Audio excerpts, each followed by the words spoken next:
Politics is what we do. We just make it funky. Thinking of a master plan. Cause ain't nothing but sweat inside my hands. So I dig into my pocket, all my money spent. So I get default, but still coming up with lint. So I start my mission, leave my residence, thinking how could I get some dead presidents. You're listening to Funky Politics, powered by the KUDZUKIAN Network. I am DC, one of the hosts of this wonderful program, sitting right alongside my trusty co-host, Doc Ford. Doc, how are you, sir?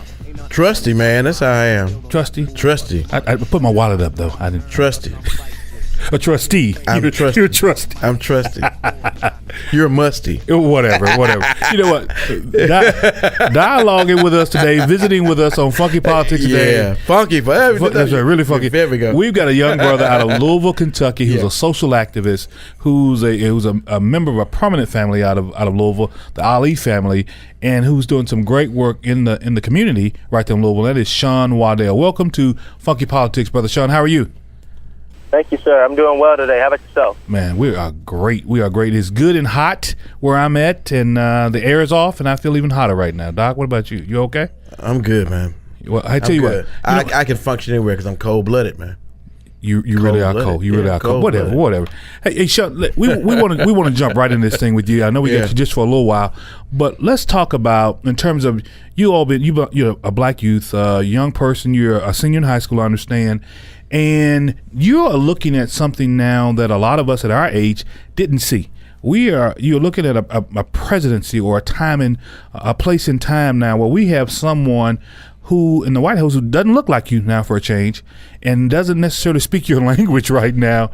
How are you all adjusting in terms of from a youthful standpoint and an activist standpoint? Where are you at in this space? I want to first start with President Obama being able to grow up under his presidency.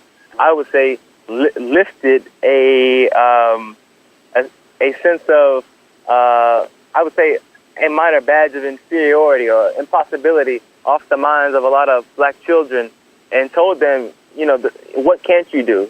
This man's right before you. This man is the commander-in-chief.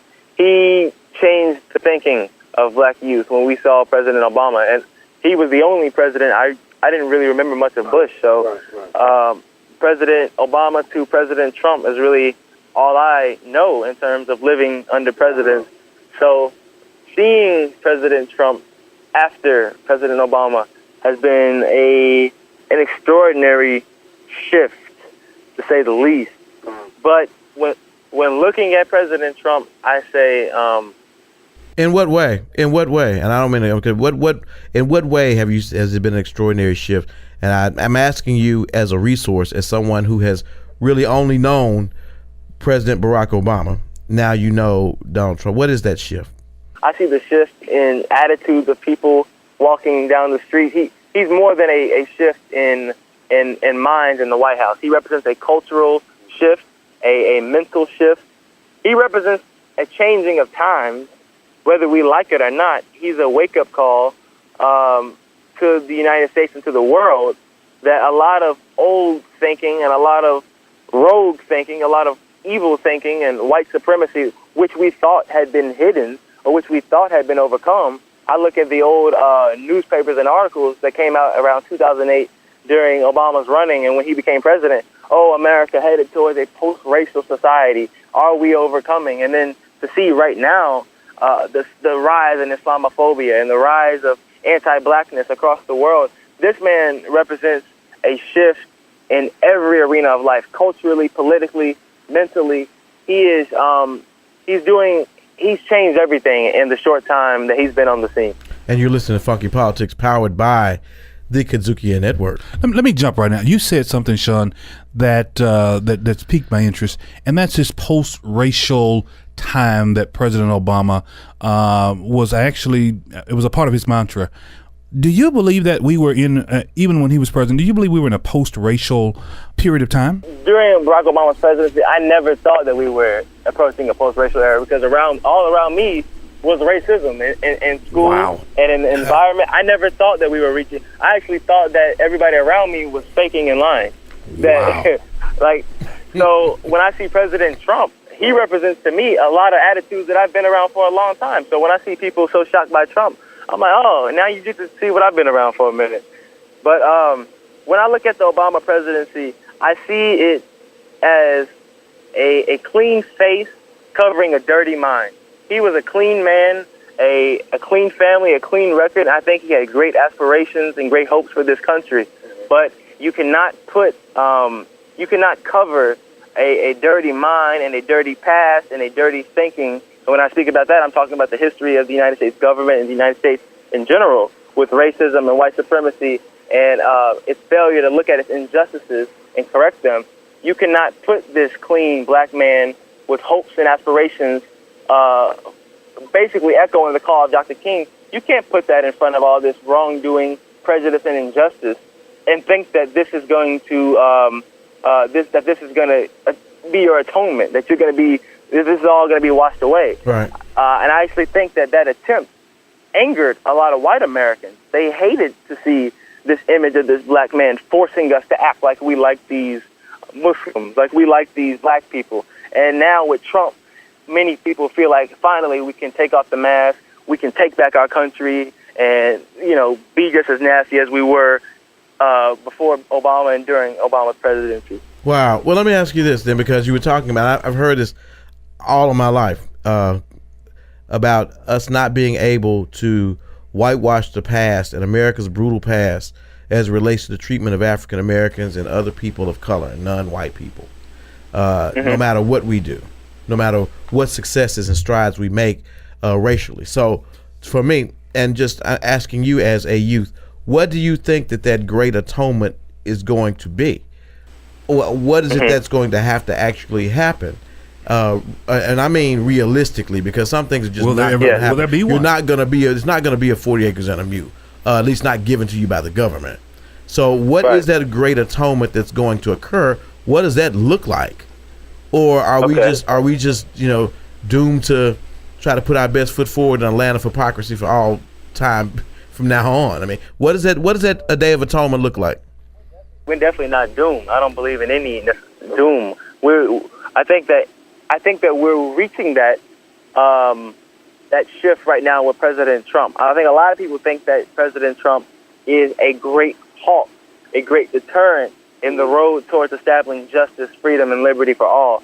But what I tell people, and it shocks most people when I say it, that I think Trump is actually doing something good and that he's manifesting the wrong so bluntly, so clearly, that you cannot deny the truth of American racism, of American hypocrisy, of white supremacy in this land. But to answer your question of what does the Great Atonement or America and this society coming to grips with its past look like, I think it first starts with establishing the universal truth of what has been done.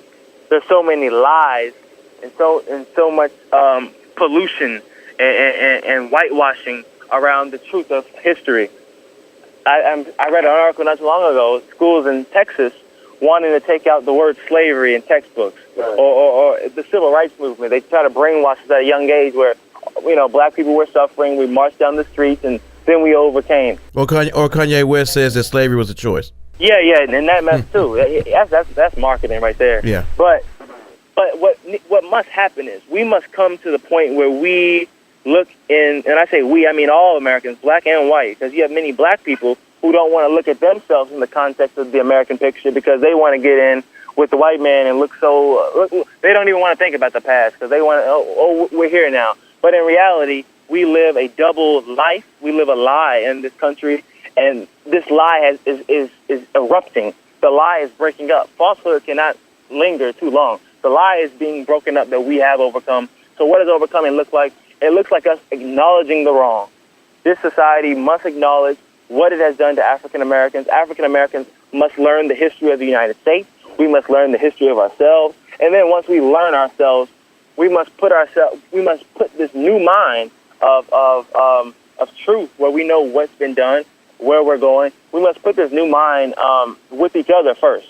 African Americans must work together to build, I think, first an economic base. You said the 40 acres and a mule is not going to come. I totally agree. Once we know ourselves in the context of this history and what's been done to us, the first step, I think, is to put an economic base together among African Americans and among other people of color and oppressed people where we can begin to control our communities. And then from that, where we can begin to fund our own education, things of that nature. Because, as you said, it's not going to get better from the system down. That's an old philosophy that I think is meant to keep the oppressed gentle and waiting for the oppressor. Yeah, the oppressed. Yeah, the way to keep the oppressed oppressed. That's what it is. Exactly. So I think that the solution is going to come from us recognizing us.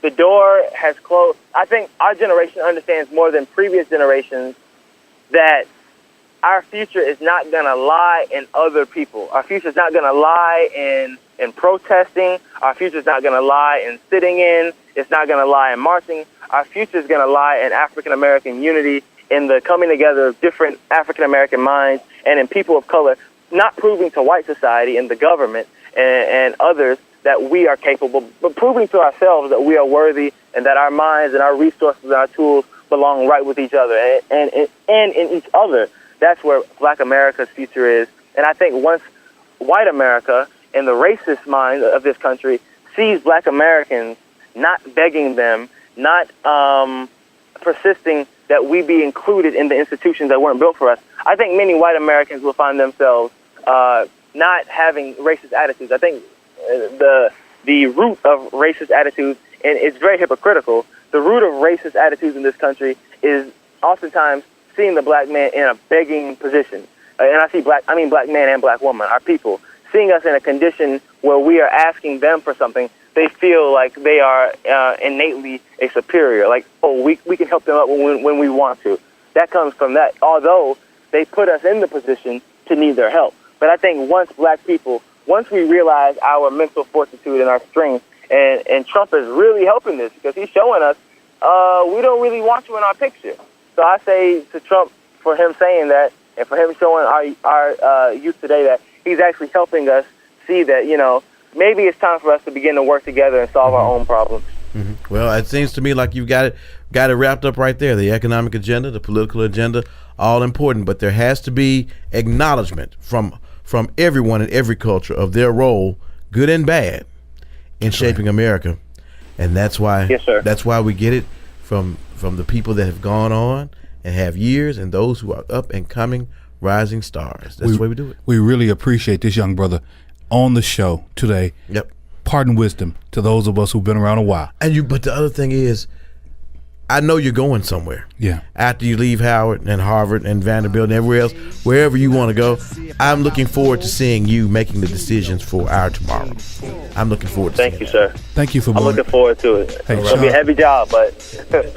Hey, what do they say? Heavy the head is a crown that's worn, right? There you go. That's it. Young brother, keep hanging in there with us, all right? Brother Sean Waddell, social activist, Louisville, Kentucky. Thank you for being with us on Funky Politics, powered by the KUDZUKIAN Network.